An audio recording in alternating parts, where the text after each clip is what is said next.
ہر کے دانائے رمو زندگی سر اسماعیل علی دانت کی چیز۔ اقبال فرماتے ہیں کہ جو کوئی انسان زندگی کے بیدوں کو جانتا ہے، اس کے رازوں سے آشنا ہے، وہ مولا علی شیر خدا کے القابات سے بھی بخوبی واقف ہے، اور وہ جانتا ہے کہ آپ کو جن القابات سے نوازا گیا ان کے اندر کون سے راز پوشیدہ ہیں۔ مرتضیٰ کزتے گے وہ حق روشن است، فرماتے ہیں کہ مرتضیٰ سے مراد چنا گیا، منتخب کیا گیا، یہ بھی آپ علیہ السلام کا ایک لقب ہے۔ بو تراب از فتح اقلیم تنست، فرماتے ہیں کہ مولا علی شیر خدا کی ذات گرامی جو چنی گئی ہے، جس کا انتخاب کیا گیا رسول اکرم نور مجسم صلی اللہ علیہ وآلہ وسلم کی جانب سے اور اللہ کی جانب سے، وہ کامل مرد ہے۔ اس کے اندر ایک صفت پائی جاتی ہے کہ وہ جنگ کے میدان کے دوران بار بار پلٹ کر حملہ کرتا ہے اور حملے میں سب سے آگے رہتا ہے۔ تو حیدر کرار بھی مولا علی شیر خدا کا ایک لقب ہے۔ حیدر کرار سے مراد وہ شیر ہے جو کہ بار بار پلٹ کر حملہ کرے اور جنگ میں سب سے آگے ہو کر لڑے۔ شیر میں اقبال فرماتے ہیں کہ اگر تو کچھ بھی نہیں کر سکتا اور جوان مردوں کی زندگی بسر نہیں کر سکتا تو کم از کم یہ تو کر کہ جوان مردوں کی طرح موت کو گلے لگا لے۔ تیری موت بھی ایسی ہونی چاہیے کہ لوگ آشش کر اٹھیں اور کہیں کہ یہ جوان مردوں کی طرح شہادت کے مرتبہ پر فائز ہو گیا ہے۔ اعوذ باللہ من الشیطان الرجیم، بسم اللہ الرحمن الرحیم، الحمدللہ رب العالمین، الرحمن الرحیم، اللہم صلی علی محمد وآلہ وبارک وسلم، والحبیب الذی ترجی شفاعتہ لکل حول من الاحوال المتہمین۔ تو اللہ تعالیٰ کی حمد و ثنا اور نبی اکرم نور مجسم صلی اللہ علیہ وآلہ وسلم پر درود و سلام بھیجنے کے بعد ہم آغاز کرتے ہیں اپنے آج کے سیشن کا۔ آج کا ہمارا سیشن جس موضوع کو محیط کیے ہوئے ہے وہ حضرت مولا علی شیر خدا رضی اللہ عنہ کی حیات طیبہ ہے، اور آپ علیہ السلام کی زندگی سے وہ تمام تر کارناموں کی فہرست ہے جو ڈاکٹر علامہ محمد اقبال نے اپنے کلام میں بیان فرمائی۔ تو آج کا موضوع ڈاکٹر علامہ محمد اقبال کی تصنیف اسرار خودی سے لیا گیا ہے۔ اسرار خودی جو علامہ اقبال کی فارسی تصنیف ہے اور ان کے فارسی کلام کا مجموعہ ہے، اس میں علامہ اقبال ایک مضمون باندھتے ہیں جس کا عنوان وہ در شرع اسماء مبارک مولا علی مرتضیٰ رکھتے ہیں، یعنی حضرت علی کرم اللہ وجہہ کہ وہ تمام تر القابات جو ان کو تاریخ نے دیے یا نبی اکرم نور مجسم صلی اللہ علیہ وآلہ وسلم کی جانب سے جن سے نوازا گیا، ان تمام تر القابات کے اندر کون سے بید پوشیدہ ہیں، اس پر اقبال اپنے کلام پیش فرماتے ہیں اور اس کو عنوان دیتے ہیں در شرع اسماء علی المرتضیٰ شیر خدا۔ تو آج کا ہمارا سیشن بھی اسی مضمون کو محیط کیے ہوئے ہے۔ تو آئیے چلتے ہیں، آغاز کرتے ہیں علامہ محمد اقبال کے اس مبارک کلام کا، اور رجب المبارک کی مناسبت سے ایک دو دن بعد مولا علی شیر خدا کی ولادت مبارک کے ایام شروع ہو رہے ہیں۔ یہ کلام آپ علیہ السلام کی ولادت مبارک سے بھی میل کھاتا ہے اور اس سے مناسبت رکھتا ہے، تو اسی لیے ہم نے اس کا چناؤ کیا اور آپ احباب کے سامنے رکھنے کی سعی و کوشش کی۔ اللہ تعالیٰ ہماری اس کوشش کو اپنی بارگاہ میں قبول و منظور فرمائے۔ تو آئیے چلتے ہیں، علامہ محمد اقبال کے اس کلام کا آغاز فرماتے ہیں۔ تو اپنے پہلے شعر میں فرماتے ہیں، مسلم اول شہ مرداں علی، عشق را سرمایہ ایماں علی، از ولائے دود مانش زندہ ام، در جہاں مثلے گوہرتا بندہ ام۔ تو اقبال فرماتے ہیں کہ مسلم اول شہ مرداں علی، کہ علی کون ہیں؟ علی وہ ہیں جو مسلمانوں میں اول مسلمان ہیں، خواہ کوئی نوجوان ہو یا بوڑھا ہو۔ مولا علی شیر خدا کو یہ اعزاز حاصل ہے کہ آپ علیہ السلام نے سب سے پہلے نعرہ حق بلند فرمایا۔ نبی اکرم نور مجسم صلی اللہ علیہ وآلہ وسلم نے جب مسلمانوں کو ایمان کی دعوت دی، اسلام کی دعوت دی، تو آپ علیہ السلام نے سب سے پہلے اسلام قبول کیا۔ تو اسی لیے اقبال فرماتے ہیں مسلم اول شے مرداں علی، عشق را سرمایہ ماں علی۔ اور عشق کے لیے مولا علی شیر خدا کی ذات مبارک سرمایہ ایمان تھی۔ اور دوسرے شعر میں فرماتے ہیں از بلائے دوست مانش زندہ ہم۔ اب اقبال فرماتے ہیں کہ میں جو مجھ سے تمام تر جوہر اور حکمتیں ظاہر ہو رہی ہیں، وہ کیوں کر ہو رہی ہیں؟ در جہاں مثل گوہر تابندہ ہم۔ آپ علیہ السلام کے خاندان مبارک سے محبت کی وجہ سے مجھ سے یہ تمام تر علوم اور کمالات ظاہر ہو رہے ہیں، اور میں جہاں کے اندر ایک موتی کی مانند چمک رہا ہوں، اور میری بلندی ان افلاک کے اوپر آپ علیہ السلام کے خاندان سے محبت کی وجہ سے ہے۔ اس کے بعد لکھتے ہیں نرگ سمبا رفتہ نظارم دار خیابانش چبو آوارم زمزم ارجوشد ازی خاک من میں اگر ریزت زی تاک من ازوس زمزم ارجوشد زی خاک من ازوس میں اگر ریزت زی تاک من ازوس۔ تو اقبال فرماتے ہیں کہ میں نرگس کے پھول کی طرح آپ کے نظارے میں محو ہوں، اور آپ رضی اللہ عنہم کی جو کیاری ہے اس میں ایک خوشبو کی مانند ادھر ادھر پھر رہا ہوں، اور میری تمام تر محبیت آپ علیہ السلام کے نظارہ میں ہے۔ زمزمار جوشز زی خاک من ازوس میں اگر ریزت زی تاک من ازوس۔ فرماتے ہیں کہ اگر میری خاک سے کوئی زمزمہ کا چشمہ جاری ہوتا ہے تو وہ مولا علی کی محبت کی وجہ سے ہوگا۔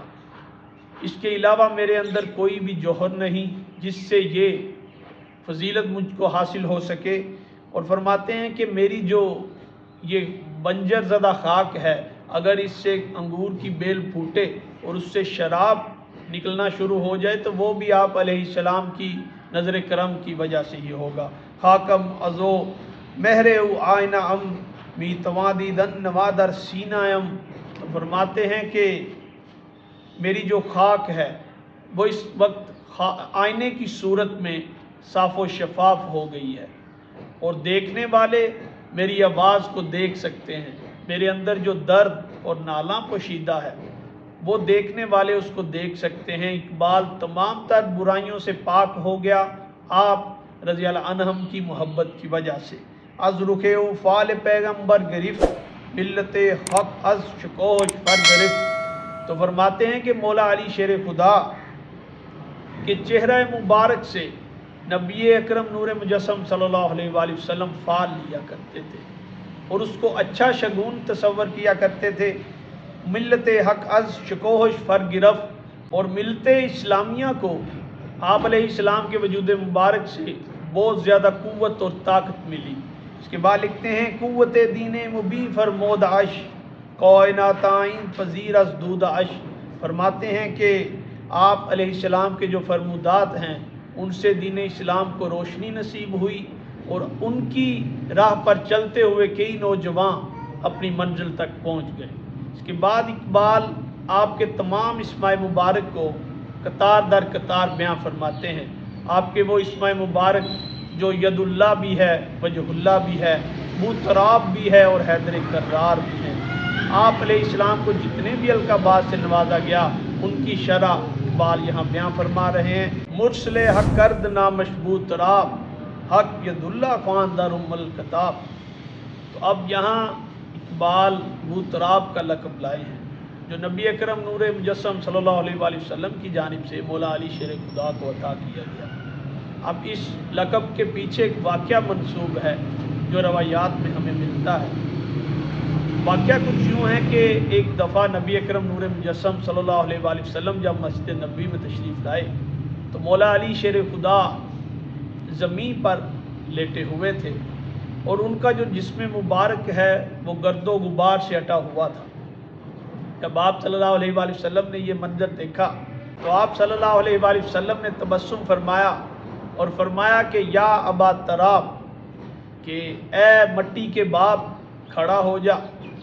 تو یہاں سے ہمیں اس لقب کی تشریح ملتی ہے، اس لقب کا اظہار ملتا ہے جو آپ صلی اللہ علیہ وآلہ وسلم سے مولا علی شیر خدا کو دیا گیا۔ تو اقبال اس نامی اسم گرامی بوتراب کے لقب کی شرح کچھ یوں فرماتے ہیں کہ بوتراب سے مراد جسم تھا جس پر مولا علی شیر خدا فتح پا چکے تھے۔ ہمارا جسم جو کہ حرص و ہوس کا شکار رہتا ہے، تو اقبال یہاں سے جو نظریہ لا رہے ہیں وہ یہ ہے کہ مولا علی شیر خدا کی ذات گرامی اس جسم پر، حرص و ہوس پر قابو پا چکے تھے، اسی لیے نبی اکرم نور مجسم جن کی چشم مبارک انسان کے ظاہر اور باطن دونوں کو دیکھ رہی ہوتی ہے، اسی لیے آپ صلی اللہ علیہ وآلہ وسلم نے فرمایا کہ کم یا ابا تراب، کہ اے مٹی کے باپ کھڑا ہو جا۔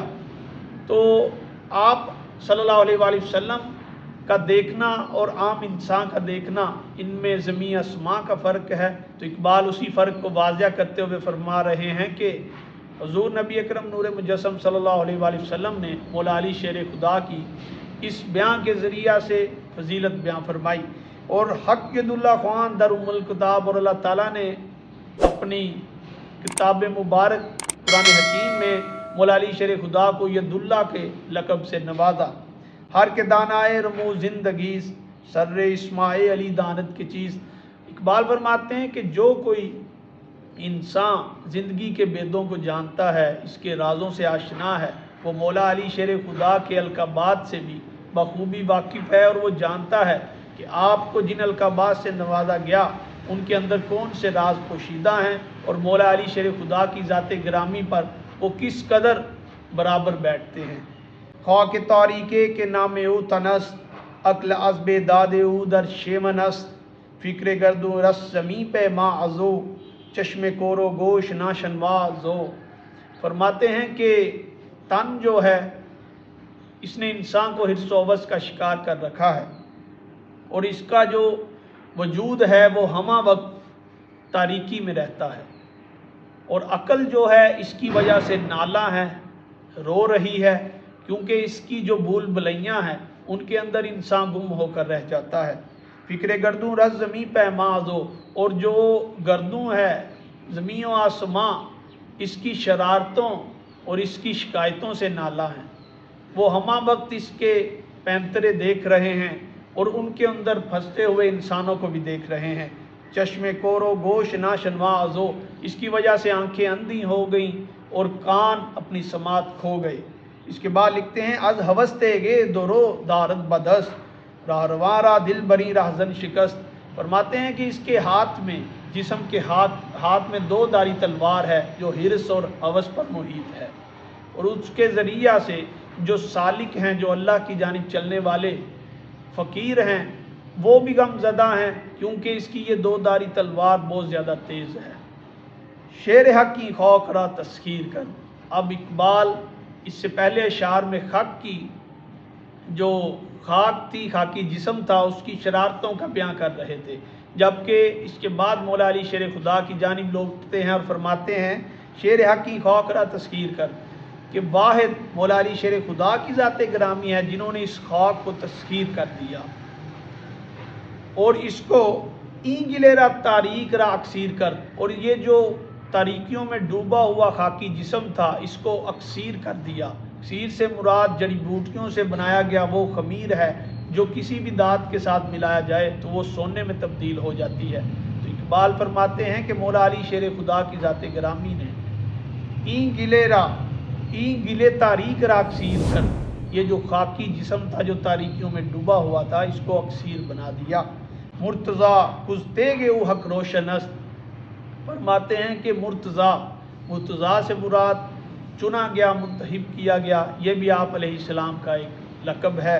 بو تراب از فتح اقلیم تنست۔ فرماتے ہیں کہ مولا علی شیر خدا کی ذات گرامی جو چنی گئی ہے، جس کا انتخاب کیا گیا رسول اکرم نور مجسم صلی اللہ علیہ وآلہ وسلم کی جانب سے اور اللہ کی جانب سے، بو تراب از فتح اقلیم تنست، وہ ذات گرامی ہے جنہوں نے ان تن کے جو اقلیم ہے یعنی کہ جسم کا جو محل ہے اس کے اوپر جس نے فتح پائی وہ مولا علی شیر خدا کی ذات گرامی ہے۔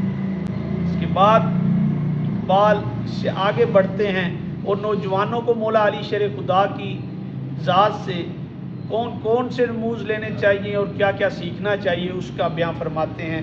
لکھتے ہیں مرد کشور گیر از کراری است گوہرشرا آبرو خودداری است۔ فرماتے ہیں جو کامل مرد ہے اس کے اندر ایک صفت پائی جاتی ہے کہ وہ جنگ کے میدان کے دوران بار بار پلٹ کر حملہ کرتا ہے اور حملے میں سب سے آگے رہتا ہے۔ تو حیدر کرار بھی مولا علی شیر خدا کا ایک لقب ہے جو ان کو عطا ہوا ان کے جنگجو ہونے کے باعث اور جنگی مہارت کے باعث۔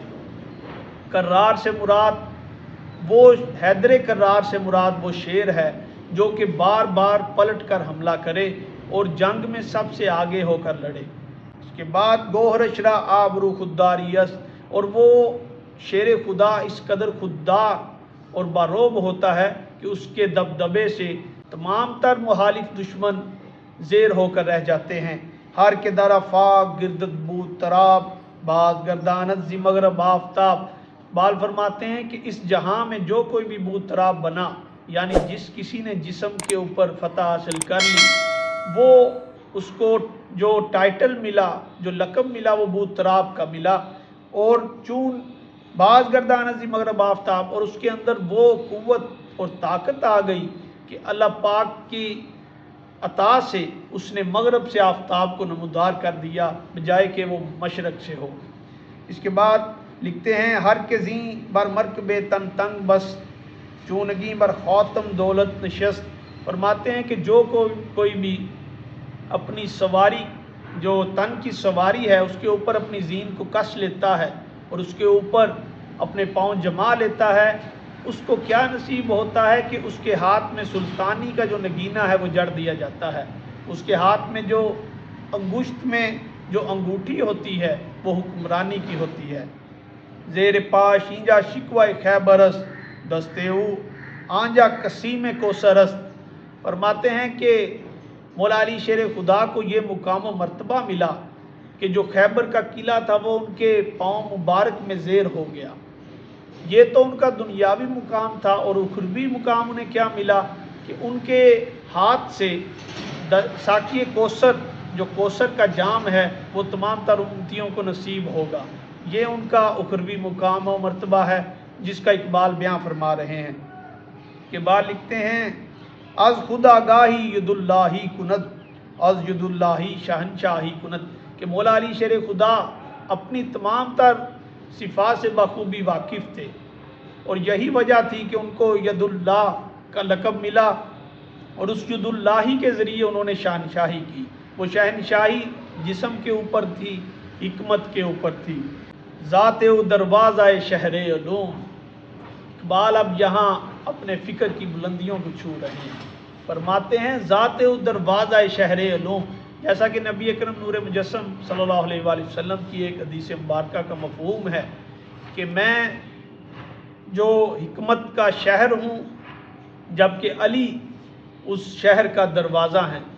تو یہ اقبال اس کا ہی بیان یہاں فرما رہے ہیں کہ ذات و دروازہ شہر علوم، شہر علوم کا جو دروازہ ہیں باب العلم ہیں وہ مولا علی شیر خدا کی ذات گرامی ہے۔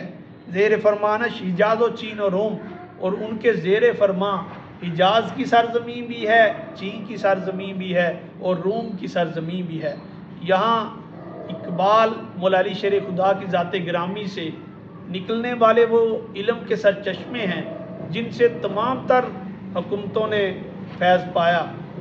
نہ صرف مسلم آپ علیہ السلام کے فرامین سے نوازے گئے بلکہ آپ غیر مسلموں نے بھی آپ کی تعلیمات سے بہت زیادہ حکمت پائی اور آپ علیہ السلام کی راہوں پر چل کر اپنی منزل کو پا لیا۔ اس کے بعد اقبال بیان کرتے ہیں نوجوانوں سے مولا علی شیر خدا کے کون کون سے جو علوم ہیں وہ ان کو اپنا سکتے ہیں اور ان کے ذریعے اس دنیا پر فتح پا سکتے ہیں۔ فرماتے ہیں اکرما باعث شدن بر خواک خیش تامے روشن گری از تاک خیش خاک گشتن مذہب پروانگی ہست آخرا آب شو کے مردانگی است۔ اقبال فرماتے ہیں کہ اگر تو حکمرانی چاہتا ہے تو پہلے اپنے اس خاکی جسم پر حکمرانی کر۔ جب تو اپنے اس خاکی جسم کو زیر کر لے گا اس کے بعد تو اس دنیا کو بھی اپنے پاؤں تلے رون ڈالے گا۔ پھر فرماتے ہیں خواہ گشتن مذہب پروانگی است۔ فرماتے ہیں خاک ہو جانا پروانہ کی صفت ہے، جب کہ تو مرد بن خواگراب شو کی مردانگی است، اور میدان میں کود جا اور نوجوان کی طرح اب ان تمام تر آفات کا مقابلہ کر، اور جو ناموافق ہوائیں ہیں ان کو زیر کر دے اور اپنی تلوار کے ذریعہ سے ان کو کاٹ ڈال۔ سنگ شو ہے ہم چگل نازک بدن، تاشوئی بنیاد دیوار چمن۔ فرماتے ہیں کہ اے نازک بدن، اپنے اس جسم کو اگر تو پھول نہیں بنا سکتا تو پتھر بنا لے تاکہ تو چمن کی دیوار کا کام لے سکے، تو کسی کام تو آ۔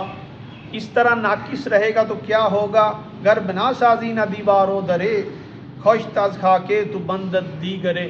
فرماتے ہیں کہ اگر تو اسی طرح پڑا رہا اور خاک کی صورت رہا تو باہر سے کوئی آئے گا اور تیری اسی خاک سے کچھ نہ کچھ تعمیر کر لے گا۔ اگر تو نے اپنی اس خاک سے نہ تو دیوار بنائی اور نہ در بنایا تو باہر سے کوئی قوت آئے گی۔ یہاں اصل میں اقبال ایک اشارہ فرما رہے ہیں کہ وہ نوجوان جو اپنی حالت کو خود نہیں بدلتے، باہر سے آئی ہوئی قومیں ان کو استعمال میں لاتی ہیں اور ان سے اپنے کام نکلواتی ہیں۔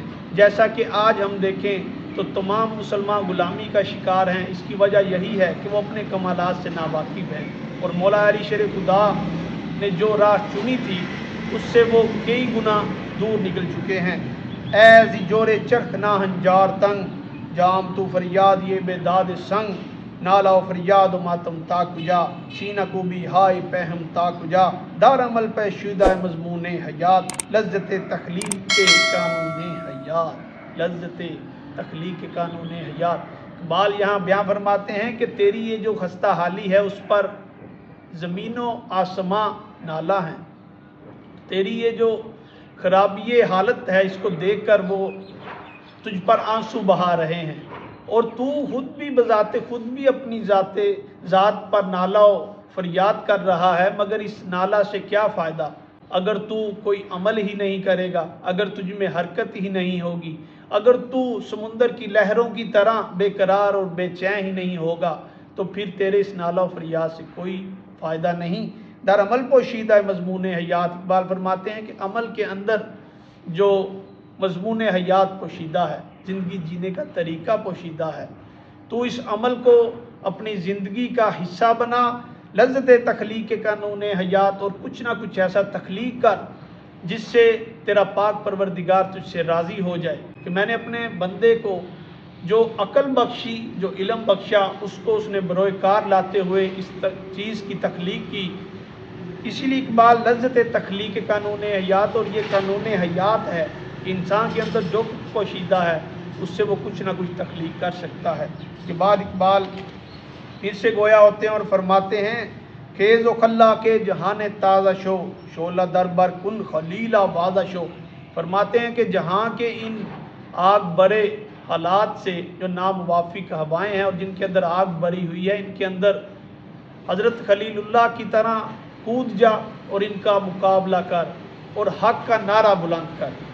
جس طرح حضرت ابراہیم علیہ السلام نے آگ کے اندر کود کر لا الہ کی صدا کو بلند کیا، اے نوجوان تو بھی اس وقت کی ناموافق ہواؤں میں کود جا اور ان کے اندر کود کر لا الہ کا نعرہ بلند کر۔ با جہان نام مساعد ساختن، ہست در میں داس سپر انداختن، مرد خوددارے کی باشد پختہ کار، با مزاج او بسازد روزگار۔ فرماتے ہیں کہ جو پختہ کار بندہ ہے، جو کردار کا پکا ہے اور جس کے اندر کمالات موجود ہیں اور جو اپنے مزاج کو بدلتا نہیں، وہ جو ناموافق حالات ہیں ان کو اپنے مطابق ڈالتا ہے، نہ کہ خود ان کے جیسا ہو جاتا ہے۔ اور اگر معاشرہ اور لوگ اس کے مزاج کے مطابق نہیں ڈلتے تو وہ کیا کرتا ہے؟ وہ ان سے جنگ کرتا ہے اور ان کو اپنا موقف پیش کرتا ہے اور اس کے اوپر کاربند رہنے کی تلقین کرتا ہے۔ مرد گدہ اور ایک باشد پختگار با مزاج او بسازت روزگار گر نسازت با مزاج او جہاں می شود جنگ آسماں می شود جنگ آزماں با آسماں۔ فرماتے ہیں کہ اس کی بات جب کوئی نہیں مانتا تو وہ کیا کرتا ہے، وہ اس جہاں کے نظام کو درہم برہم کر دیتا ہے، وہ آسماں کی گردش کو روک دیتا ہے اور اس کو ایک دوبارہ تخلیق بخشتا ہے، اس کے ذرات کو اکٹھا کرتا ہے۔ بار کنت بن یاد موجودات را می دہت ترکیب نو ذرات را گردش ایام را برہم زند چرخ نیلی فام را برہم زند۔ فرماتے ہیں کہ وہ موجودات کو اکٹھا کرتا ہے، ان ذرات کو اکٹھا کرتا ہے، ایک نئی تعمیر کرتا ہے، ایک نئی عمارت کو تشکیل دیتا ہے۔ وہ عمارت کیا ہے؟ وہ عمارت وہ نظام ہے جس سے آج ہم دور ہو چکے ہیں۔ وہ اپنے علم و حکمت کے ذریعہ سے ایک ایسی قانون سازی کرتا ہے جس کے اندر رہتے ہوئے ہر امیر اور غریب بے خوف و خطر زندگی بسر کر سکے، تمام اپنے حقوق کو پا سکیں اور آزادانہ اپنی رائے کا خیال پیش کر سکیں۔ اقبال یہاں آخر میں 2 شعر بیان فرماتے ہیں اور مولا علی شیر خدا کی ذات گرامی سے نوجوانوں کو ایک سبق دیتے ہیں۔ فرماتے ہیں می کند از قوت خدا اشکار روزگار نو کے باشد سازگار دور جہان اتواں اگر مردان عزیز ہم چو مرداں جہاں سپردن زندگیست ہم چو مرداں جہاں سپردن زندگیست۔ فرماتے ہیں کہ اے نوجوان، یہ جہاں تو اپنے مطابق تشکیل کر، جو تصورات کا بہاؤ ہے، جو فلسفے کا بہاؤ ہے، جو نئی سوچ کا بہاؤ ہے، اس کے اندر بہتا نہ جا۔ تیرے اور میرے نبی اکرم نور مجسم صلی اللہ علیہ وآلہ وسلم جو فرما گئے وہی حق ہے، اور ان کو ماننے والوں نے جو فرمایا وہی حق ہے۔ ایک نئی سوچ کو لا کر تو اللہ تعالیٰ کا منکر نہ ہو اور اپنے مطابق اس زندگی کو، اس جہاں کو ڈال، اور تیرا ایمان و یقین اس قدر پختہ ہونا چاہیے کہ تمام لوگ تیری رائے سے موافقت اختیار کریں اور اس کے مطابق چلیں۔ آخری شعر میں اقبال فرماتے ہیں کہ اگر تو کچھ بھی نہیں کر سکتا اور جوان مردوں کی زندگی بسر نہیں کر سکتا تو کم از کم یہ تو کر کہ جوان مردوں کی طرح موت کو گلے لگا لے۔ تیری موت بھی ایسی ہونی چاہیے کہ لوگ آشش کر اٹھیں اور کہیں کہ یہ جوان مردوں کی طرح شہادت کے مرتبہ پر فائز ہو گیا ہے۔